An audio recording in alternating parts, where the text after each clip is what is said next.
तो अब बात करते हैं हम लोग एनसीईआरटी के बैक एक्सरसाइज के क्वेश्चन जो आपको पेज नंबर 14, 15 एंड 16 में मिलेंगे।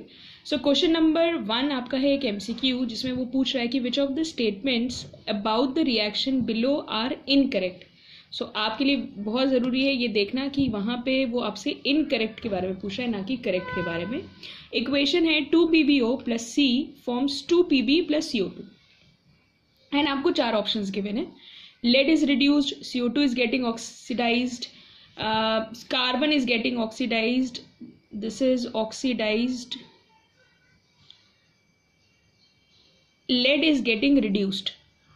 So इन ऑप्शन से पहले जो हमें अपना पहले एक ट्रिक पता है हम उससे पहले सॉल्व करेंगे। सो PbO में रिएक्शन के बाद Pb बच रहा है, दैट मीन्स इसमें से O निकल गया, यानी कि इसका क्या हुआ रिडक्शन। और कार्बन में O जुड़ गया आफ्टर द रिएक्शन, मतलब इसका क्या हुआ ऑक्सीडेशन। यानी कि अगर मुझे ये ऑप्शंस नहीं भी पता होते सो आई नो कि इस रिएक्शंस में या इस इक्वेशन में PbO is getting reduced and carbon is getting oxidised. So हमारा काम है पहले हम करेक्ट वाले को देख लेंगे। सो हमारा C and D is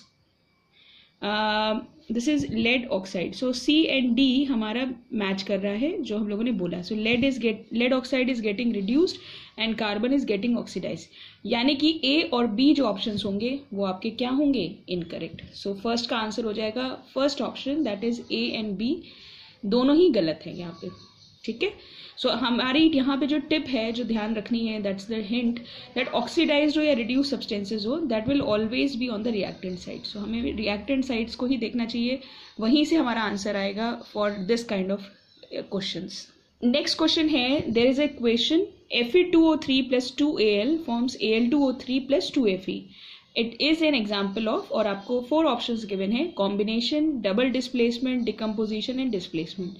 so हमारी यहाँ पे जो टिप थी वो ये थी कि अगर कोई आपको एक एलिमेंट नजर आए या कोई मेटल और एक कंपाउंड नजर आए तो वो हमेशा कैसी रिएक्शन होगी डिस्प्लेसमेंट। सो हमारा करेक्ट ऑप्शन यहाँ पे क्या होगा डिस्प्लेसमेंट। और अगर यहाँ पे 2 कंपाउंड्स होते then it becomes a double displacement reaction.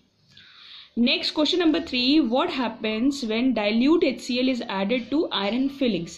अच्छा, आयरन फिलिंग्स होता क्या है, basically small pieces of iron है, तो होगा क्या अगर आपसे पूछे। सो बेसिकली इस टाइप के क्वेश्चंस में सबसे पहले जो आपका काम होता है just to write an equation की होगी क्या।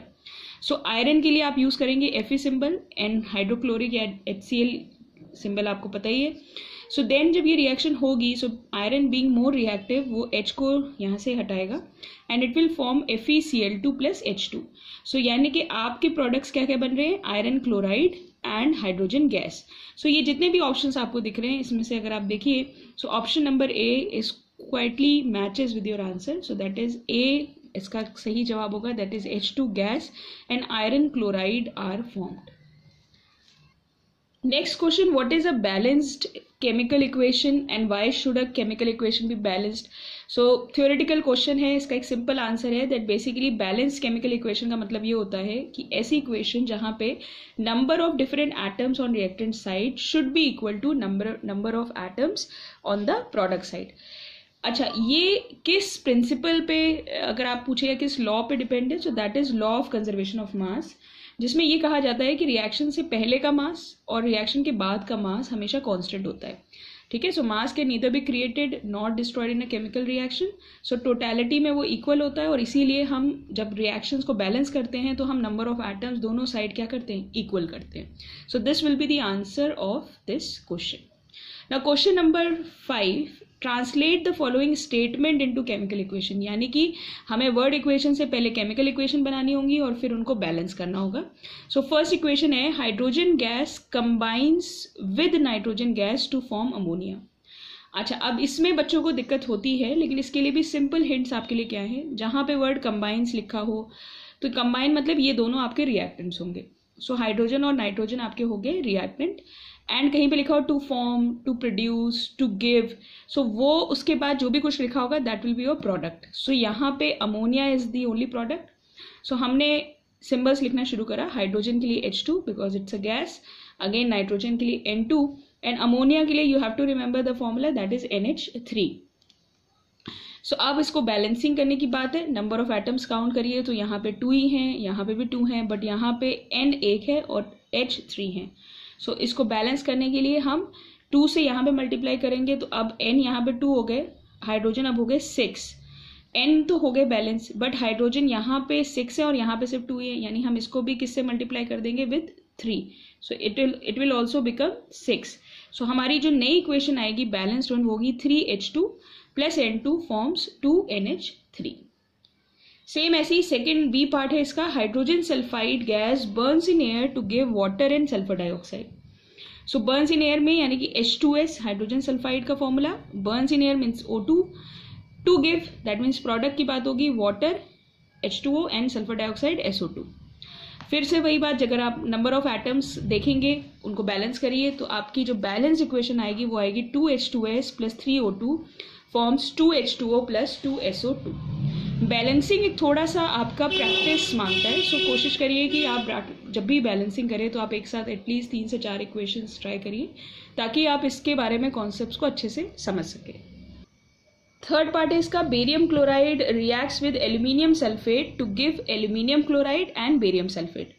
सो टू गिव से पहले वाले आपके रिएक्टेंट है, सो BaCl2 Al2SO4 का होल थ्राइस, टू गिव के बाद वाले आपके प्रोडक्ट्स हैं AlCl3 प्लस BaSO4। रिएक्शन को बैलेंस करिए तो आपकी रिएक्शन बैलेंस होकर के आ जाएगी। लास्ट क्वेश्चन इस पार्ट का, potassium metal reacts with water to give potassium hydroxide and hydrogen gas. Formula with symbol K plus H2O forms KOH plus H2। Reaction balance नहीं है, सो बैलेंस करेंगे तो आपकी आ जाएगी 2K plus 2H2O forms 2KOH plus H2O। ज्यादातर question इसमें question number 6 आप ले लीजिए, जैसे ये हमारा क्वेश्चन नंबर 6 है अगर आपको दिख रहे हो, ये भी बैलेंसिंग में है, क्वेश्चन नंबर 7 एंड 8 भी बैलेंसिंग पे है। सो बैलेंसिंग आपको कहीं ना कहीं मेजॉरिटी में सीखनी है, बिकॉज बैलेंसिंग अगर आप 10th में केमिस्ट्री पढ़ रहे हैं तो आपके लिए ज़रूरी है, not only for this chapter but अगर आप कहीं पे भी रिएक्शन सब लिखते हैं 10th में, so that has to be balanced. So ये फर्स्ट आप देख सकते हैं इसमें ऑलरेडी इक्वेशंस गिवन है, सो आपको उसको बैलेंस करना है। नंबर ऑफ एटम्स काउंट करिए दोनों तरफ, कम ज़्यादा जैसा भी आपको दिख रहा है उस हिसाब से मल्टीप्लाई करिए, मल्टीप्लाई वाला नंबर हमेशा एटम के आगे लगाना है, बस ये याद रखिए। सो ये है क्वेश्चन नंबर A पार्ट इसका and this one is B। Similarly ये C पार्ट है, ऑलरेडी बैलेंस्ड है, जैसे इस इक्वेशन में अब जब आप नंबर ऑफ एटम्स काउंट कर रहे हैं सो सब इक्वली आ रहे हैं, सो आपको इसमें कुछ भी करने की जरूरत नहीं है।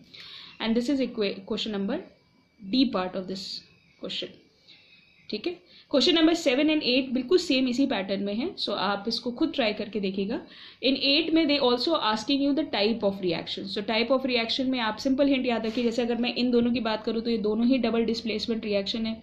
अगर एक प्रोडक्ट बन रहा है so then it becomes a combination reaction, अगर एक रिएक्टेंट है then it becomes decomposition reaction, और अगर सिंगल एलिमेंट और एक कंपाउंड है then it become a single displacement reaction.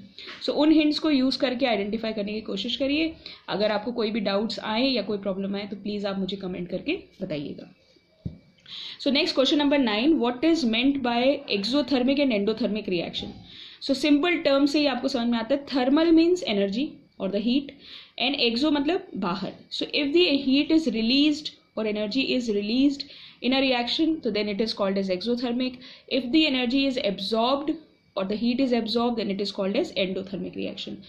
इन्होंने क्वेश्चन इसके एग्जाम्पल्स भी मांगे हैं. So explosion is a very simple example of an exothermic reaction, where is endothermic में आप कोई भी डिकम्पोजिशन रिएक्शन ले सकते हैं या मेल्टिंग ऑफ आइस ले सकते हैं, where the energy is absorbed, तभी वो मेल्ट होता है.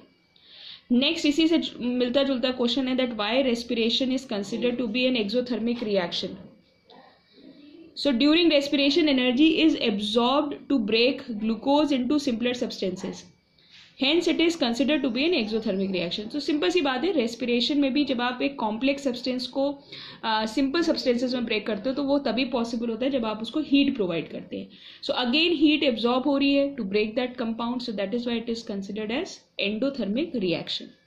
नेक्स्ट क्वेश्चन नंबर 11 आपसे कह रहा है that why are decomposition reactions called the opposite of combination reactions and write equation. So एक जनरल जो हम लोगों ने स्टार्टिंग में पिछले वीडियो में जब मैंने आपको बताया था, so this is just kind of a sample कि अगर मैं कॉम्बिनेशन और डिकम्पोजिशन रिएक्शन आपको इसमें दिखा रही हूँ, सो आप देख के ही समझ सकते हैं कि यहाँ पे ये चीज़ बन रही है और डिकम्पोजिशन में यहाँ यही चीज़ ब्रेक हो रही है. सो एक में बनना और दूसरे में ब्रेक होना, सो ऑब्वियसली ये अपोजिट ही होगा. और डिकम्पोजिशन के एग्जाम्पल्स उन्होंने पूछे, तो आप कोई भी you can write any two, but since हमें यहाँ पे सबसे सिंपलेस्ट लिए हैं सो मैंने ये 2 ले लिए हैं. Next question number 12, right one equation each for decomposition reactions in which energy is supplied in the form of heat, light and electricity. और अगर आपको याद हो तो यही 3 टाइप की आपकी डिकम्पोजिशन रिएक्शन होती थी. तो आपको कुछ नहीं करना, आपको हर एक डिकम्पोजिशन रिएक्शन का एक एग्जाम्पल याद करना है. सो लाइक पहले वाली होगी थर्मल डिकम्पोजिशन, सेकेंड है फोटो डिकम्पोजिशन और थर्ड है आपकी इलेक्ट्रिक डिकम्पोजिशन. सो यही 3 हमने इक्वेशंस उसको जब पढ़ा भी था उस टॉपिक को तब भी हमने करा था. सो आप कुछ नया याद करने से अच्छा है कि जो आपको पहले याद है आप उन्हीं की रिविजन करिए सो दैट कि आपको वो अच्छे से याद हो सके. Next question number 13, what is the difference between displacement and double displacement. So displacement क्या होता है, जहां पे एक रिएक्टिव सब्सटेंस दूसरे को डिस्प्लेस करता है, वो भी उसके सॉल्ट सोल्यूशन से. लेकिन डबल डिस्प्लेसमेंट में दोनों ही कंपाउंड होते हैं और दोनों अपने आयंस के म्यूचुअल एक्सचेंज करते हैं. सो डिस्प्लेसमेंट का एग्जांपल हो गया Fe+CuSO4 फॉर्म्स FeSO4+Cu, जो भी हम लोगों ने आयरन नेल वाला क्वेश्चन करा था. और डबल डिस्प्लेसमेंट में आप एक सिंपल प्रेसिपिटेशन रिएक्शन या कोई भी न्यूट्रलाइजेशन रिएक्शन का ले सकते हो, that is BaCl2+Na2SO4 form BaSO4+2NaCl. Simple equations है जो हम लोग कई बार अभी पढ़ चुके हैं. नेक्स्ट क्वेश्चन है, in the rusting of silver refining of silver, the recovery of silver from silver nitrate solution involves displacement reaction by copper metal. तो उन्होंने ऑलरेडी एक स्टेटमेंट दे दिया है कि जब आप सिल्वर की रिफाइनिंग करते हैं तो सिल्वर के नाइट्रेट सोल्यूशन की बेसिकली रिएक्शन होती है कॉपर के साथ. तो आपको ये इक्वेशन लिखनी है. सो सिंपल इक्वेशन है, सिल्वर नाइट्रेट लिखो प्लस कॉपर का symbol Cu, since it's a displacement reaction तो ये बना लेगा कॉपर नाइट्रेट CuNO3 का whole twice plus 2Ag. So that's how this Ag will be removed or refined. Next question number 15, what do you mean by a precipitation reaction and give examples. So precipitation reaction is basically a double displacement reaction जहाँ पे आपका एक insoluble substance form होता है and that is called as precipitate. So simple फिर से वही equation है and precipitate के लिए हम यहाँ पर हमेशा arrow नीचे की साइड लगाते हैं and this is a white PPT जो हमें इस reaction को करने पे मिलेगा. Next question, explain the following terms with examples. So oxidation and reduction, और इन्होंने specially in terms of oxygen के हिसाब से पूछा था. सो अगर लॉस ऑफ ऑक्सीजन है so then it will be called as reduction, अगर गेन ऑफ ऑक्सीजन है then it will be called as oxidation. So कोई भी एग्जाम्पल्स बताने थे तो I have written 2 here and 2 here. So आप देख सकते हो कि पहले Na था, रिएक्शन के बाद Na2O बन गया, Mg था MgO बन गया. तो यानी कि O का एडिशन हुआ, so that means it is a oxidation reaction. Reduction में ऑलरेडी ये ऑक्साइड्स थे एंड बाद में चल के ये सिर्फ मेटल रह गए, दैट मीन्स उसमें से ऑक्सीजन निकल गया. So then they will be called as reduction reactions. Next question, a shiny brown coloured element X on heating in the air becomes black in colour. Name the element and the black colour compound. So shiny brown coloured element is copper. तो जब आप उसको heat करते हो तो basically वो बना लेता है कॉपर ऑक्साइड. सो यहाँ पे X और कंपाउंड और रिएक्शन पूछा था. So these are the 3 parts of it. Next question है, why do we apply paint on iron articles. तो जब हम लोगों ने कोरोजन की बात करी थी तब हम लोगों ने बहुत क्लियरली ये बात मैंने कही भी थी आपसे कि paint, oil, grease, these are the very simple method जिसके थ्रू आप आयरन के आर्टिकल्स को या ऑब्जेक्ट्स को कोरोजन से बचा सकते हैं. So just to prevent it from the rusting आप इसको यूज कर रहे हैं. सेम ऐसे अगर आपसे कोई पूछा है कि oil and fat containing food items are flushed with nitrogen, ये भी मैंने उस टॉपिक पे डिस्कस करा था कि जो चिप्स के पैकेट्स होते हैं उनको उसमें गैस फिल करने के लिए हम ऑक्सीजन का यूज नहीं करते हैं. In place of that we use nitrogen and simple reason है जस्ट टू प्रिवेंट रेंसिडिटी, मतलब just to prevent the oxidation of fats and oils. तो अगर आपको वो नहीं करना है इसलिए हम उसको क्या करते हैं, नाइट्रोजन से फ्लश कर देते हैं. Explain the following terms. So corrosion and rancidity detail में ऑलरेडी मैं आपको बता चुकी हूँ, बट अगर आपसे कोई शॉर्ट में मैं अभी बात करूँ, so oxidation of metal is called as corrosion. Example rusting of iron, मैंने आपको बताया था tarnishing of silver and green coating on copper, ये हम लोगों ने बात करी थी. एंड रेंसिडिटी होता है oxidation of oil and fats और इसमें एक अनप्लीजेंट आपको टेस्ट एंड स्मेल आती है, जिसे आप रेंसिड टेस्ट कहते हैं। एंड इसको प्रोटेक्ट करने के हमने तरीके बताए थे, चाहे वो एंटीऑक्सीडेंट्स हो, चाहे वो वैक्यूम पैकेजिंग हो, चाहे नाइट्रोजन का यूज़ हो। So these all come under this particular question. So that's all for this NCERT questions of this chapter. I hope कि आपको ये बातें समझ में आई, और आप अब इनमें से कोई क्वेश्चन अगर करते हैं तो आप काफ़ी अच्छे से कर पाएंगे। Thank you very much for this, और वेट करेंगे मेरे नेक्स्ट वीडियो का। तब तक प्रैक्टिस करते रहिए और इस चैप्टर को खूब अच्छे से पढ़िए और समझिए।